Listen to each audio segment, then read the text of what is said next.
Welcome to the launch of the National Press Foundation's Women in Politics Journalism Training. My name is Rachel Jones, and I am the Director of Journalism Initiatives with NPF. For the next few days, 20 journalists from around the country will be hearing from experts and people who will provide context and insight into the issues that women in politics face. And insights into their key challenges and opportunities. But before we get started, I'd like to take this opportunity to thank our sponsor, Pivotal Ventures, for their support of this training. Our keynote speaker today embodies a central theme that exists even in 2024 for women considering entering politics or those who are already there. And that theme would be making history and making impact. Representative Jennifer McClellan entered the U.S. Congress in 2023 after winning a special election to replace late Congressman A. Donald McClellan. And she is the first Black woman to be elected to Congress from the state of Virginia. Congresswoman McClellan served the greater Richmond area in elected office for 20 years. And she was first elected to the Virginia House of Delegates in 2005. And served until she was elected to the Senate in 2017. And that's when she succeeded Congressman McClellan. You can read her full bio on our website at nationalpress.org. Congresswoman, thank you so much for being here with us today. Thank you. Thank you all for having me. I apologize for rushing in. I literally just got off of 395. As you know, it's tax day, and while I swore I would not wait until the last minute, I am my father's child, so just like usually on tax day, he would pull up at the post office with me in the car at 11:50 p.m., but I didn't wait that long, so. But I did wait till the last minute. And I start with that story because I want to start my talk with just reminding everybody that members of Congress, whether you're the first Black woman from Virginia or you're Nancy Pelosi, we're just regular people. We have the same issues, the same problems, whether it's procrastinating, whether it's trying to make sure that your kids get off to school on time. We're just regular people, and I think that is important for you all to remember as you cover what we do, because a lot of people who watch the news or read the news sometimes think that we are these like incredibly, famous people up on a pedestal doing amazing things, and it's like, no, we're just trying to figure things out just like everybody else. So I wanted to kind of start breaking the ice with that. But I figured I would start with how I got into politics and how I got here. I alluded to my dad. I'm the third daughter of two people who grew up. They grew up during the Depression in the Jim Crow South. I was the oops baby. My mom was 40 and my dad 48 when I was born, and I'm now 51. So you can do that math. But don't tell my mom I told you how old she is. And so when I grew up listening to their stories of what life was like for them, hearing stories of my great-grandfather having to take a literacy test and find 3 white men to vouch for him to be able to register to vote in 1901, hearing my mom tell stories of growing up in the Gulf Coast of Mississippi, where she was the third youngest of 14 children and the first one in her family to go beyond the 8th grade, because the school in her town that taught Black students was at the Catholic Church and only went to 8th grade. So for all of her sisters, their only option was to become a domestic, and all of her brothers, their only option was to either go into the military or become laborers. And so she had to move to Jackson and live with her sister after working for a year as a domestic just to be able to go to high school. And these stories sparked a love of history. And the more I read about history, the more I came to see that government at its best is a force that helps people and solves problems. At its worst, it's a force that oppresses some for the benefit of others. So when I was 11, I decided I wanted to be a part of making government that force for good. Now, at 11, I didn't know what that meant. For me, I knew I was a Democrat. And I knew, I was that kid who, we watched the 6 o'clock news at dinner. I watched presidential debates. I followed what was happening. And when I went to college, I got involved with the Young Democrats. I went to the University of Richmond. Yeah. And when I got there and joined the Young Democrats, there were 4 of us. So we all got in office. My first year, we really focused on DC statehood because our secretary was a DC resident, was very passionate about it.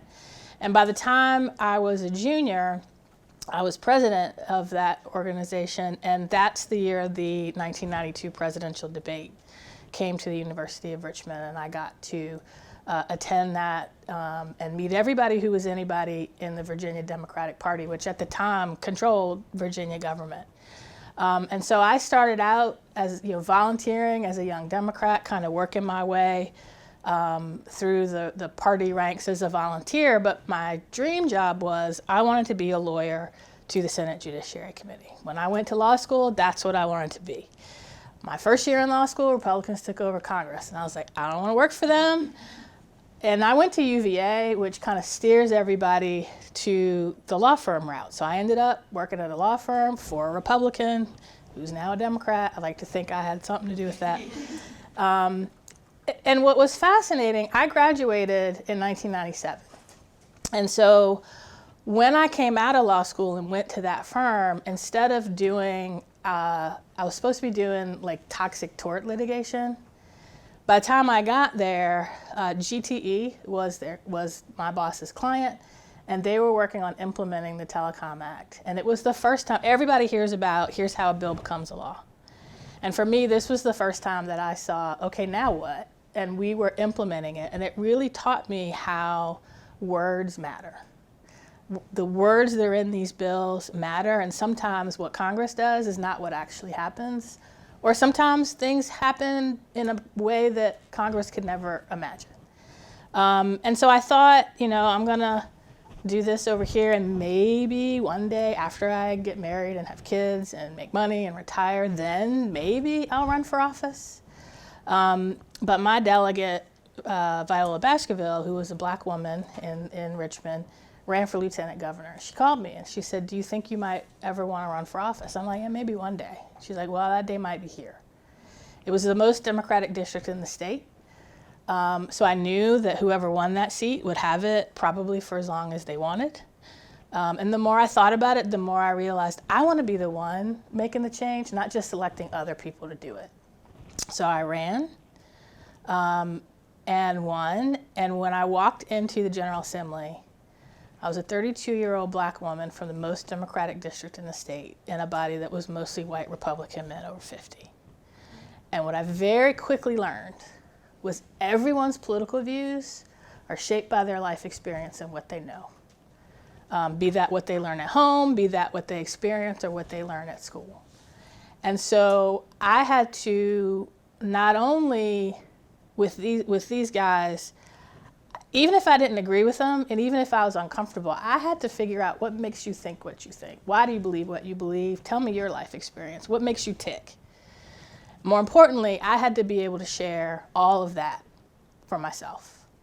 And in doing that, I spent 11 years in the House, and then, as you heard, I went over to the Senate.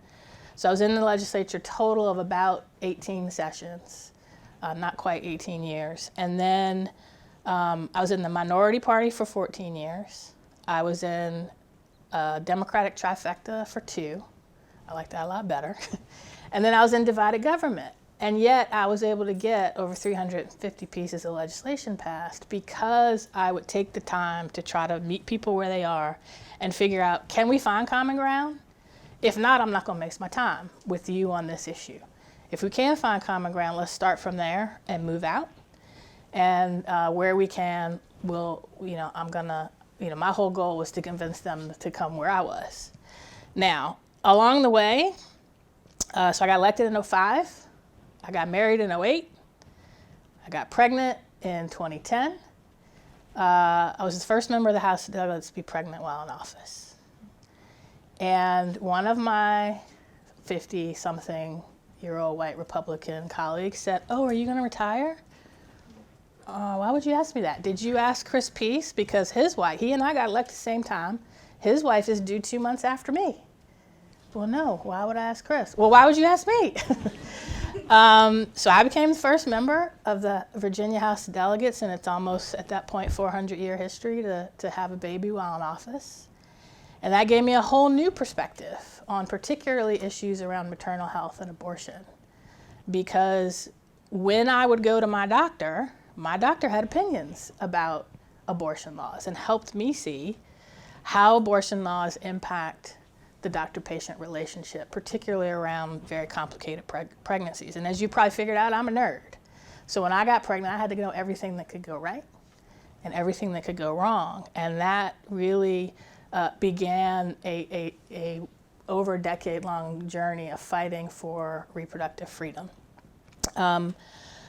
So, as you heard, I succeeded Donald in the Senate.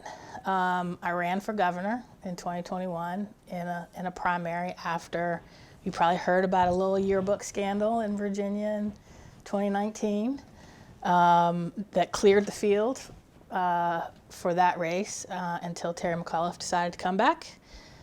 So that did not go the way I wanted. I was gearing up to run for governor again when Donald passed. And the more I thought about it, the more I realized I could make a much bigger impact in Congress than in the state legislature. After about 18 years, and when we had the trifecta, we made generational progress on just about every issue. A lot of them were my bills. And I thought I can either spend the rest of my career protecting that legacy, but kind of had reached my peak as far as growth as a state legislator, or I could try this new challenge and help a whole lot more people and make history in the process. And I didn't focus as much on making history until I was sworn in. When I was sworn in, I took the oath of office on my father's Bible. He passed away in 2014 in January, and every year in January when we come up close to his anniversary, I would look through his Bible. On January 5th, 2021, I was looking through his Bible and I found an envelope I hadn't noticed. Inside was his poll tax receipt. Does anybody know the significance of January 5th? I know you know 6th, but do you know the 5th? The 5th was the night that Georgia elected the first black man and the first Jewish man to the U.S. Senate. And the next day, we were going to see the first black woman certified as Vice President of the United States. He had lived to see Barack Obama as president. And I went to bed thinking, you know what, we have come a long way. We still got a long way to go, but we've come a long way. And then what happened the next day? The next day, for the second time in American history, people tried to take by force what they couldn't win at the ballot box. And in that moment, I realized something that hit home to me for the first time during COVID as I was watching the video of George Floyd's murder. And that is, I am fighting the same fights that my parents, my grandparents, and my great-grandparents fought. And in that moment, I could have felt overwhelmed and frustrated and disgusted and give up. But in that moment, I found the strength to realize I fight these fights so that my daughter and my son don't have to. I fight those fights knowing I fight them from a position of strength, more strength than my parents, my grandparents, and my great-grandparents ever could have imagined. And I fight those fights so that if my children have to fight them, they fight them from a position of more strength than I have today. And so to me, being the first black woman embodies that, but being the first black woman from Virginia, the birthplace of American democracy and the birthplace of American slavery, the home of massive resistance, and the home of the first African-American man elected governor, I find a great, and it was the first place where women were recruited to make a permanent colony in America. all happening around the same time. And so to me, being the first Black woman is a tremendous honor, but is also a tremendous responsibility. And right now there are only 29 of us in all of Congress. And so it also can be a little daunting. But when people ask me what is Congress like compared to state legislature, I say it's a lot like graduating high school and going to college. And just like in college, you find your circle, you find your sorority, you find your people. Like I have found a group of, there are about 8 of us who sit together on the floor, who have become like a little sorority and look out for each other. And when we get discouraged or frustrated, we sort of, check in on each other. And so that, I think, really helps to get through the moments where you say, why do I keep doing this? Again, I remember my children, but in the moment, that doesn't help when you're going through some of the stuff that we go through here. And so that tribe kind of helps me get through a little more. So that's my journey, and I'm much more interested in what's on your mind. So I'm going to stop there and start taking any questions that you all may have. Take moderator's privilege. Yes. And add just a quick layer of additional context to what Congresswoman McClellan is talking about, and that is, she is the first Black woman from the state of Virginia elected to Congress. I did a story for National Geographic a few years ago about reproductive health and America's, the Black maternal mortality crisis. And when you think of the granny midwives, when you think of the fact that African American women, as one midwife told me, were essentially America's first OBGYNs. They were the first people to primarily be in charge of caring for children. They were also the first to be experimented on so that advances in obstetrics and gynecology could be made. And so when people sometimes say, why are we still talking about race? Why can't we just get beyond it? And you think of, it took this long for a Black woman to have a voice in the development of policy in the state of Virginia. It's really sobering to me. So, well, can I? Sorry. Go ahead. Go ahead. I have a mic. Never mind. Right. Sorry, I forgot. Let me give you 2 very quick stories to illustrate that point. So back in 2010, Bob McDonnell was governor. And this was when the first wave of voter ID laws started going all across the country. And we had a bill that would require a government-issued photo ID to vote. And I was able to kill that bill on the House floor by telling the story of my great-grandfather. And so we, every year the governor has the Black Caucus over for dinner. I was sitting next to him, and he said, how are we doing with race relations in Virginia? I'm like, oh, that's interesting, okay. How long we got for this dinner? And I said, well, Governor, yes, racism still exists, and it's still a problem, but here's what's the bigger problem is race ignorance. It's people like the sponsor of this bill who, and I won't, for argument's sake, I don't know what his motives were, but for argument's sake, even if they don't intend to discriminate, because of the legacy of slavery and Jim Crow, what they do has a disproportionate impact on communities of color. He's like, okay, give me an example. So I told him about the voter ID bill. Well, shouldn't we want to fight voter fraud? Okay, first of all, let's set aside the fact that hardly anybody has ever showed up to vote claiming to be somebody that they're not. We'll set that aside for a minute. What do you need to get a government-issued photo ID? I'm going to ask, who knows? Birth certificate. Well, birth certificate. You do need money, but birth certificate. I said, Governor, did you know in Virginia there are people born as late as 1940 who don't have birth certificates? Well, no. Why? Because in 1924, there was a law passed called the Racial Integrity Act. It was what was struck down in Loving. It required live recorded births. And the first man who implemented it was a man named Walter Plecker, who on the application for a birth certificate put 2 boxes, white and colored. If you didn't check colored and he didn't think you were white, you didn't get a birth certificate. And the governor of the Commonwealth of Virginia said, I didn't know that. Well, of course you didn't. You're a middle-aged white guy who grew up in Fairfax who had no reason to know. Never happened to your family. You didn't learn about it in school. To his credit, the following year, when a photo ID bill got to his desk, he amended it to allow non-photo forms of ID because he remembered that conversation. Fast forward, this is now public, so I can say it. How do you end up with a governor that doesn't understand the history of blackface? Because he wasn't taught it in school. It was not his life experience. Who do you think taught him the history of blackface? Me. I sat in another governor's office explaining to him the history of blackface. And the response was, why didn't I know that? You didn't learn it in school. Your parents didn't teach you. And my guess is you never went to a minstrel show. And so I come back to, and that's the bulk of my experience being a black woman in government has not been being called the N-word or overt racism.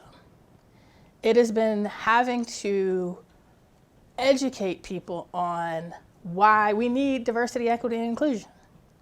Why the legacy of slavery and Jim Crow didn't go away with a magic wand when the Civil Rights Act and the Voting Rights Act were passed. And that's especially true right now, as I sit on the Armed Services Committee, and I walked into my first NDAA markup thinking that we're going to debate how many ships do we need to build? Are we going to provide our service members and their families access to mental health services? What are we going to do to make sure they have quality housing and access to affordable childcare? We didn't debate any of that. For 14 hours, we debated whether service members should have 2 hours of diversity, equity, and inclusion training. That's why representation matters. Because when you get the daughter, granddaughter, niece, great-granddaughter of domestic workers in office, then you pass the Domestic Worker Bill of Rights, which I was able to do in Virginia, making it the first state in the South. We're still working on at the federal level. So I wanted to add that in there. I figured we'd get to it in a question, but you kind of prompted it. Let's start with Kadia and then we'll move on. Introduce yourself, please. Kadia Goba with Semaphore. Good to see you. Good to see you. So in addition to being the first black woman to be elected to Congress in Virginia, you also are a black woman who represents a majority white district. Mm-hmm. Yeah, slightly. But slightly, definitely. yeah. I had to think for a minute. So I'm curious, did that impact your campaigning at all? Did you ever feel like you had to code switch or posture in any way? And in addition to that, I think it's like you, Hayes, Sykes, there's a few of you. Is there a group chat of you guys? I'm curious. They're going to get mad at me because this is going to be on YouTube later, but Thank you. Thank you. So it's interesting you asked that question. It wasn't running for office. It was growing up a black girl in Virginia in the 70s and the 80s. My parents, and particularly my mother, as I'm sure yours did, told me, you can be anything that you want to be, but you gotta work twice as hard. My mom, and I would hear it especially when we went back to Mississippi, her accent in Virginia is very different than her accent in the Gulf Coast of Mississippi. And how she carried herself. You know, she was the first person to integrate grad school at Kentucky. Maybe not the first, but she was among the first to integrate grad school in University of Kentucky. So I think it was those lessons that my mom, and then we're the first generation to be in integrated schools. That is more what makes me code switch, and I do code switch, and sometimes I don't even realize I'm doing it. Now, I think my experience in the state legislature helped me understand you got to meet people where they are, and you can't be afraid to be your authentic self. And so I think that is what has served me well. I was in a majority minority district my entire time in the state legislature.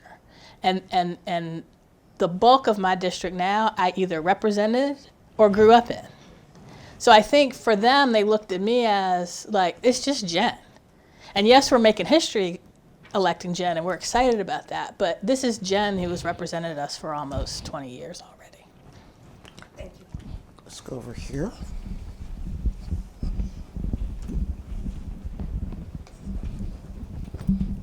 Hi, my name is Samia Kamal. I'm with Cal Matters from California. I'm curious if you could talk about the impact of the third house, and if there was, a moment, when you started in Congress where like you go in and you think you're going to introduce certain bills and then you realize the impact or the process or that lobbying has, I guess. That's interesting. It's very different from the state. It's very different. Because things move so slowly here. And I think that's been the bigger shock, is just how, when you're in the state legislature, it's like a 60 or 45-day session and you do everything. You have like a staff of 2. And here it's like you have a staff of 16. And the impact of lobbyists is similar at the state level, but you're interacting with them directly. Whereas here, they're like over here, and you don't even know they're influencing something until it happens. So that's been the bigger adjustment, but it wasn't that big a surprise because it's not that different from the state. I think the bigger issue for me has just been how like a gigantic ship Congress is compared to the states, or like these little sailboats, and just how slow everything works. Hi, my name is Shaylee Rager. I'm with Montana Public Radio. I'm thinking you've probably had your fair share of interactions with journalists and have been interviewed enough times. Yes. I'm curious, as journalists have tried to relay your story, whether it's related to race, gender, politics, all of those things, if there are questions you wish journalists were asking you, and if there are stories that you feel like, or pieces of these stories that you feel like journalists have been missing.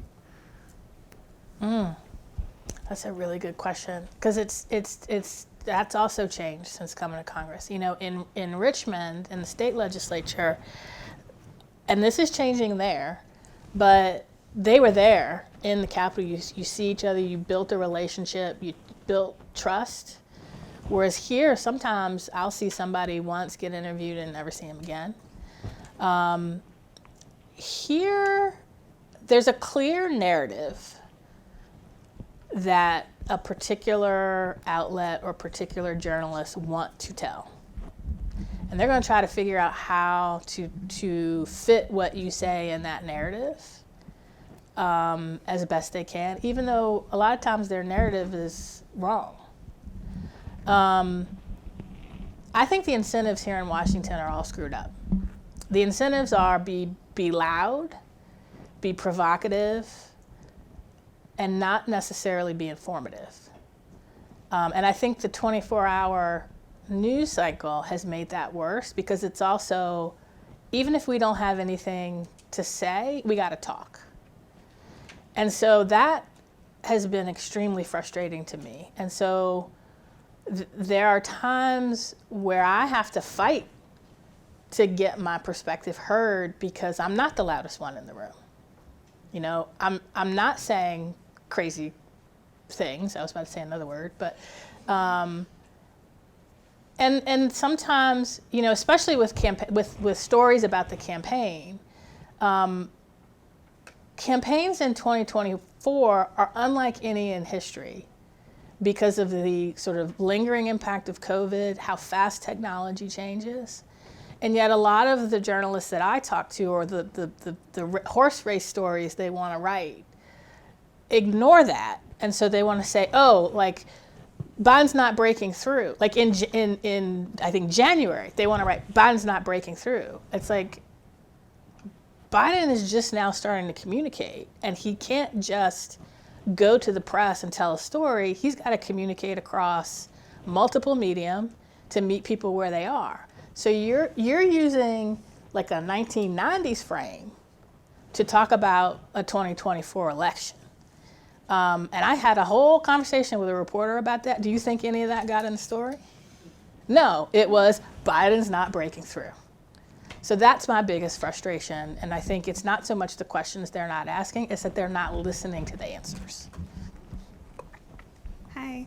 Aryama with the Amsterdam News. Nice to meet you. Nice to meet you. I was reading that a lot of the Congress members, especially like women of color, were receiving death threats. And I was wondering, like, if you've had to deal with that, you know, with the vitriol and rise of social media, or maybe you have to console some of your colleagues who have bigger targets. Yeah, I don't know if I am. If I am, no one's told me. I don't read the comments on social media. I have other people read them. I don't read my official email. I basically tell my staff, like, if there's something I need to know, you read it and you tell me, and that's exactly why I don't read it. And I do have, I won't tell who, just 'cause I don't want to break a confidence, but on the floor the other day, I was talking to one of my Black women colleagues who is getting a lot of vitriol and death threats in her social feed. And I was like, why are you reading that? How can I help you to read that? Is there anything in those comments that you need to know that your staff's not going to tell you? But it does make you hesitate with what you say and how you say it and who you say it to. Because, look, if I'm a very spiritual person, if I die tomorrow, then it's my time. What I can't handle, though, is if somebody threatens my children. And I do not want to say or do anything that is going to put a target on my kids' back.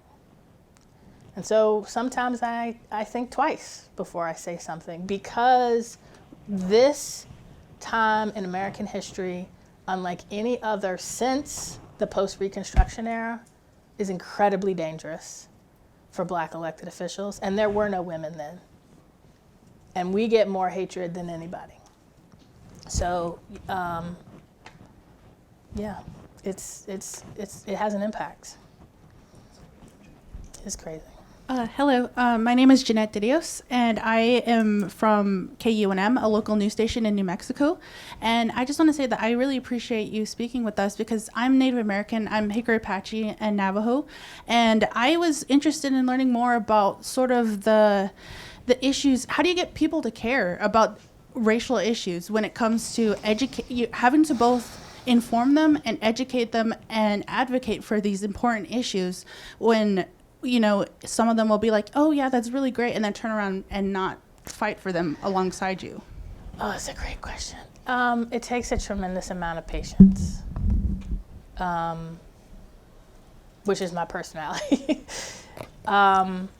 And sometimes you don't know if people are listening, but you just gotta talk anyway. And you gotta, you know, I treat everyone, whether I disagree with them or not, I give everybody the benefit of the doubt that at their core they're a good person until they give me a reason to believe they're not. And some of my colleagues have. And so I just can't be afraid to tell the story, but do it in a way that is loving and not angry. And it's hard to do, but I tell people, if you walk in somebody's office and you say, you know what, you are a racist SOB, do you think he's ever going to listen to anything that I say? And that's just something I've had to learn over time from being in the state legislature. I sat, my freshman year there, I sat in front of somebody who represents a place where they still have Klan. And yet we were able to build a rapport that he would ask me sometimes. He's like, why? And I won't bore you with the details, but there's some issue that on its face, he could not understand why people in a certain neighborhood opposed. And I said, well, this neighborhood was destroyed when this highway was built through the middle of it. And there's still a lot of distrust and resentment about that. And he's like, oh, I never thought of that. And so it's you can only have these conversations if you create a safe space for someone to ask questions without being attacked, because otherwise they won't ask those questions. And here, I realized that they were listening when during the NDAA, when one of our debates about DEI, I told the story of my uncles in Mississippi who served in the Navy during World War II, but they were only allowed to cook. They weren't allowed to fight. And how what they experienced made their children not want to go into the military. And after we broke, one of the Republican freshmen, who I never agree with on anything, came up to me and said, thank you for sharing that story. I never thought about it that way. We would have never had that interaction if I had been like, you racist, MF. But not everybody can do that, and that's just my personality and something that I've learned to do over time. Hi, Congresswoman. My name's Anna Liz Nichols. I report for Michigan Advance. So much of your talk has been about adding context to conversations and to human beings. You talking about your background and also the history of Virginia. I was wondering from your perspective, even just talking about when one of your colleagues asked, are you going to retire because you just gave birth? What would have been a better way to ask a question like that and how could we convey sincerity if I want to ask that because I'm asking, it sounds like your district is majority white. It's not a guarantee that someone who represents your background and what you represent would take your place. How can we ask better questions about how the experience of being a woman, being a Black woman, intersects with politics and policy and, important topics? That is an excellent question, and I'm not sure I know the answer to. But I think the fact that you ask it and having that awareness to know it's complicated and needs context, that's a big first step. And I think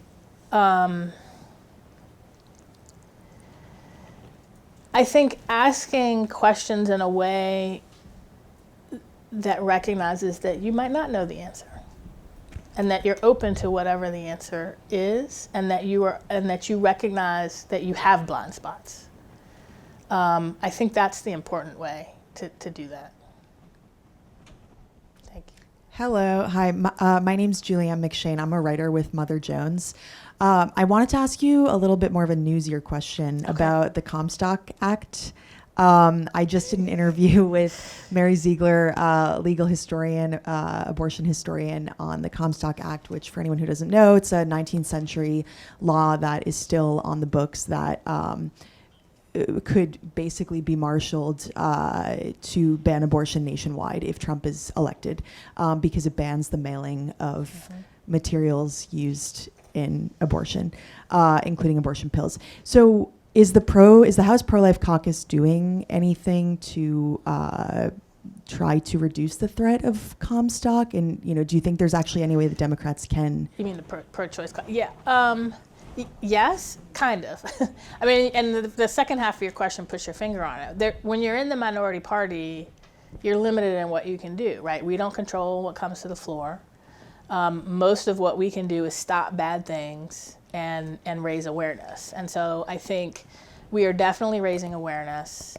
And I think recognizing sort of the intersection between social movements and the legislative process, so really helping to educate the public on the Comstock Act. Like, I'd never heard of the Comstock Act until like 2 months ago. Well, maybe longer than that, but since I came here.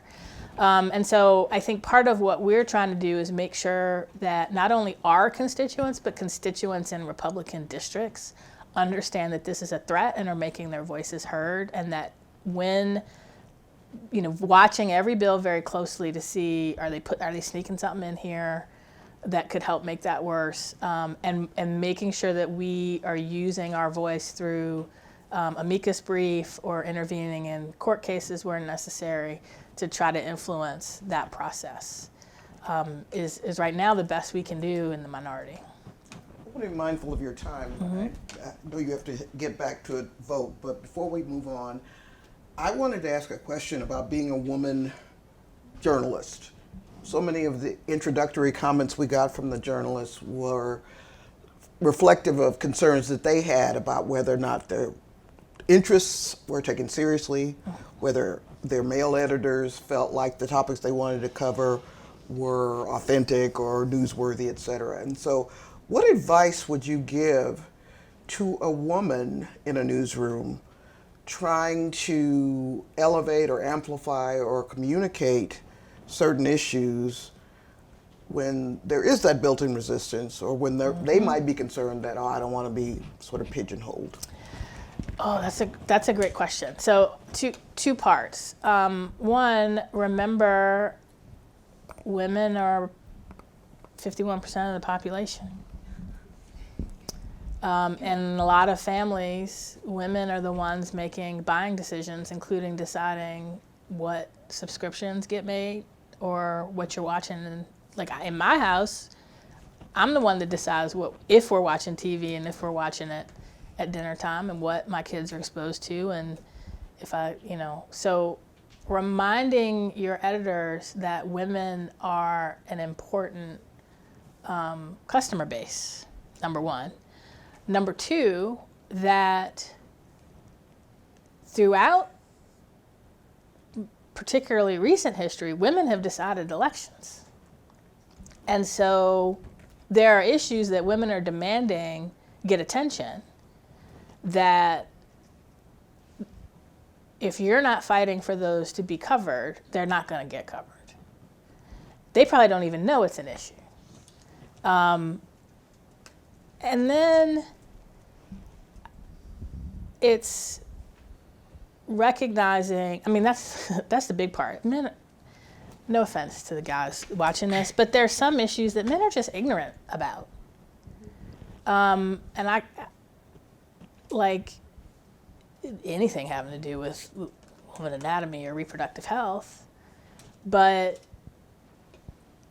reproductive health and abortion are economic issues. And then that's where I want to really focus my attention. Every issue is a woman's issue. Every issue affects women differently, but every issue is a woman's issue. When my first week in the House of Delegates, I was asked to speak on the anniversary of Roe versus Wade. And I said no, because it would have been my first floor speech. And I'm like, that's what they expect me to talk about. Go ask a man to talk about it. They asked a gay man, but they asked a man. The first thing I talked about was then Governor Kane's energy policy. The second thing I talked about was predatory lending, because I wanted people to understand every issue is a woman's issue. There's some issues we understand better than men. There's some issues that impact us differently than men. But if you frame every story you write, you bring the perspective as a woman that's going to help that story reach people in a different way. So even if they say, no, I don't want you to write about this, I want you to write about that, bring your perspective as a woman to whatever you're writing and help people understand that perspective, because for too long in our country, that perspective has been silent, but this country was built on our backs with our labor. Women came to Jamestown because the settlers understood if we want a permanent settlement, we need women. They didn't give them any rights, but they would not have had a colony without women. Society would not exist without women. So just do not be afraid to use your voice. Your voice is your power. Let me just quickly say that the child care story is one, I think, in recent years that has truly been elevated as a financial or a business story. Mm-hmm. And I think a lot of people, like the people in this room, are the reason for that. Yeah, hi, I'm April Corbin-Gross with the Nevada Current. You've given some examples of legislation that you helped impact, that somebody didn't go through with it because they learned something that you did. And obviously there's issues that we've seen women sort of lead on. But I'd love another example or two, either at this level or in the state, because I cover the state, of a bill you think wouldn't have passed if you hadn't been around, whether or not it was you, leading it, or, there's obvious ones where, reproductive rights, but I'm wondering if there's any other things that you feel like you impacted, it wouldn't have happened, that we might not think about. Yeah, I mean, two that I can think of, well, I mean, there are a lot, but so I passed the Reproductive Health Protection Act in Virginia, making us the first state in the South to remove barriers to access to abortion. It took 10 years, but it started with me standing on the House floor when I was pregnant, fighting back against the ultrasound requirement, which was ultimately repealed in my bill. And it was telling stories of women who wanted their children, had a wanted pregnancy, and something went horribly wrong. And nobody told those stories until I started telling them, because I'm a pregnant legislator in a doctor's office who he's telling these stories to. And the first time I started telling them, I was surprised how many people, Republicans and Democrats, would stop me in the grocery store and say, that happened to me. And it took 10 years, but we repealed it. The Voting Rights Act of Virginia, being able to talk about the importance of voting as somebody whose family had to fight for the right to vote, gave me and who understood the historic context and could talk about it in a way none of my other colleagues could, has helped me pass that. And then the last one is I did the Virginia Clean Economy Act, which made us the first state in the South to have a 100% clean energy standard. And there it was just the tenacity of bringing all of the parties to the table and saying, we're gonna hash this out. Like, this bill is passing. Like, our electric company did not want it to pass. And they tried everything from the beginning to say, we're gonna kill this bill. And I'm like, you're not killing this bill, because like everybody, from the chair of the committee on down, understands that this is my number one priority. So you're not leaving this room until we hash it out. And a lot of other people would have just been like, oh, Dominion opposes it, it's dead. But it's just the tenacity of saying, like, this is going to happen. It may not happen this year, but it's going to happen. If there's one more burning question, we'll take it before we let the Congresswoman go. Hi, Lucia Starbuck with KNR Public Radio in Reno, Nevada. You mentioned sitting next to the governor at dinner and talking about the barriers to getting an ID, and then when in terms of the voter ID conversation. I'm curious if you feel that those kinds of like civil conversations are happening more or less with how divisive things are, because when I talk to voters, the perception is those conversations are not happening. Depends where you are. They're overall less, and it's a direct result in part because of y'all and social media. You cannot have these conversations in 240 characters. These are conversations that have to be had either one-on-one, in person preferably, or in a safe space where someone can feel vulnerable enough to say, I don't understand. And not be afraid that if they ask a question, they're going to be called a racist. And that's critical, and it's also critically important. They're happening less now too, because there are very few people left who lived under Jim Crow. And it's not being taught in schools. It's a fight against teaching it in schools. So again, it's on you all to raise some of these stories, to ask some of these questions, to tell some of these stories that are not being told in every community, that are not being taught in school. Somebody's got to tell them. And again, that's why I go back to the incentives are all wrong. The incentive is, I'm going to cover the fight. I'm going to cover the oversight committee. I'm going to cover, the chair calling a member a Smurf. Like, that's what I'm going to cover. I'm not going to cover the discussion over here about why it's important that service members have DEI training. And I know that's easier said than done. I understand at the end of the day, y'all are trying to or not you individually, but like the media is an industry. I get that. But part of it is on us to proactively have these stories. If not in your story, in your article, in your news story, then one-on-one with people. There are probably a lot of things that you all need to educate yourselves about. There's still things I need to be educated about. But we got to put our phones down and have the conversations in person. How many of you on a regular basis, outside of work, talk to people that you don't agree with politically? In Congress, it's pretty rare for Democrats and Republicans to have dinner together. You got to go out of your way. The Virginia delegation, we meet once a month for lunch. Half of it, we talk about issues, and the other half, we gossip. Mark Warner is a huge gossip. But I've got to, I disagree with a lot that Bob Good says. And there was, when we voted to oust the speaker, there was a moment where I was like, I'm about to vote with Bob Good on something. What's wrong?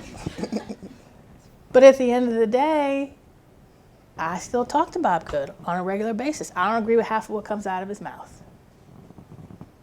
But I recognize he represents the same number of people that I do. He got elected to represent the same number of people I do, including people that are my friends that he may not talk to, but he talks to me. And when he talks to me, I can help bring their perspective to it. So we have got to, it's on each one of us individually, in our profession, but also in our personal lives, to help create the safe space for these conversations. And it's hard. It's hard, but we got to do it. Thank you.